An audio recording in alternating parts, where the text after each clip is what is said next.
some secrets how to write a book, or do you have your own theory how to write a book? Because Well, big book is a big project, and how to be inside of this project. well, first of all, two things. Whatever rules I give you, I tell you at the end of the book to forget about them and fly by the seat of your pants. So whatever I tell you, don't listen to me. Okay. The second thing is, in terms of the coming of age, what is the first poem in the book? The actual first poem in the book. And I'm 17 years old. And I have a date, and we're at a little nightclub where Dave Brubeck's quartet is playing, and they're playing one of their most famous songs called Take Five. And in that night, he probably did it every night, the saxophone player, when people are doing their solos, he says to Dave, I'll be right back. And you think he's going to the bathroom. I don't know, maybe he was going to shoot up, who knows? But he goes out, so he's taking five in a way. And then he comes back. And at one point, the girl I was with, she was about my age, she said, let's go back to my place. And, it's kind of like an invitation. Let's go home, and we'll have sex. But I wanted to hear the rest of the song. I wanted to see how Take Five would end.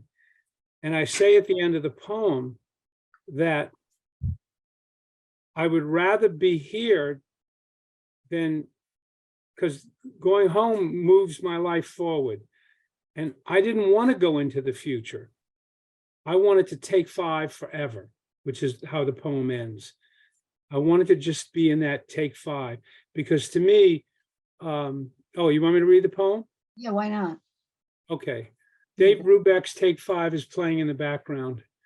I heard Brubeck play this in a little jazz place on Carrollton Avenue, which was not even in the quarter where you'd expect a jazz combo to be, but in some nondescript club near where the streetcars ran. I had a date with Barbara Heffer, red hair, Zoftic body, throaty laugh, and I was hoping the music and the watered down bourbon would do the trick.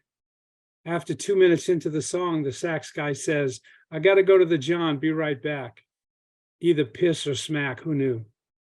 Brubeck riffed a while on the ivory, then the drummer covered for him for another minute or two. You have to scroll it, I can't see the rest. For another minute or two. And then Saxman comes back, grabs the axe, and jazz climbs back into your head, and more bourbon goes down your gullet. And Barbara says, let's go back to my place.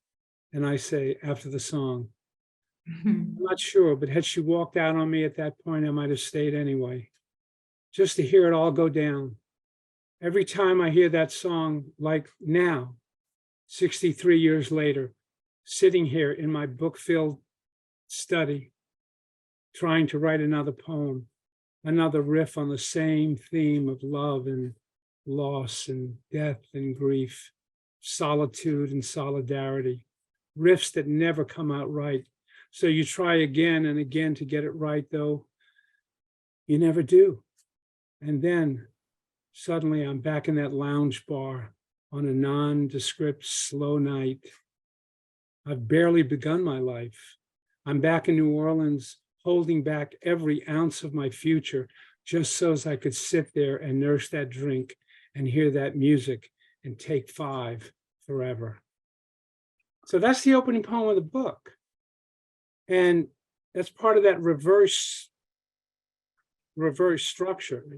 But your question, Natalie, was about the idea of how did I get the idea for the book? No, not the idea, but like how do I make a book? Writing routine, yes. Yeah. How to write a big book.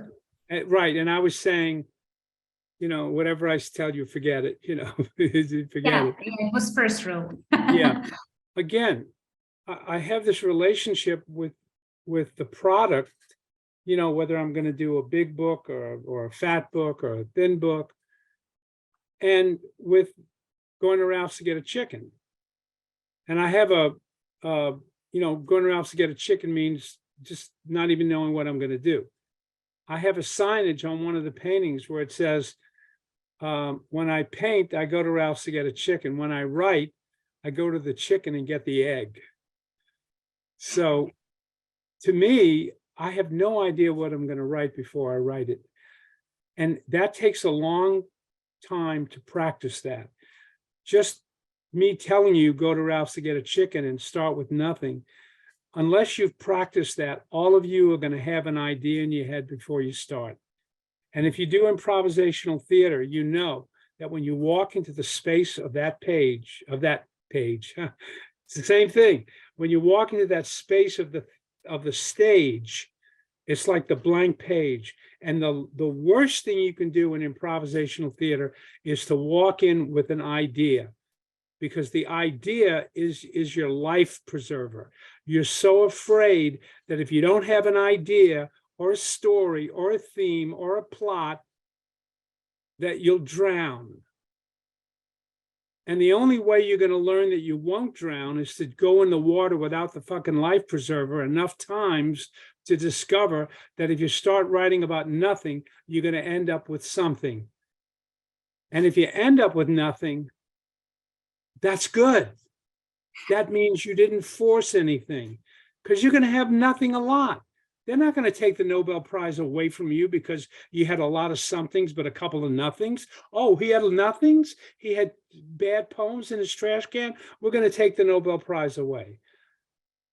If you don't fail as an artist, if you don't write shit as an artist, you're never going to write anything great. Goethe's famous saying, the good is the enemy of the best. If you're always trying to write something good, you'll succeed every time. But if you're willing to write shit, then you'll get shit sometimes. But sometimes you're going to get something great. And when you get something great, you're going to go, as you've all done. I know you've had this experience. You've written something that you didn't expect to write, and you go, oh my God, where'd that come from? Like, if I tell you where it comes from, you're going to mimic it? You don't know where it comes from. It comes from nothing, like the universe. Your second question is, how can I do it again? Well, I'm sorry, I don't got a formula for you. The formula is be open to writing shit. But can you do it? Well, it takes practice. You got to practice and practice and practice. And so I don't write a book. I just write a lot of shit. And as I'm going along, I look at it and I go, this is about this.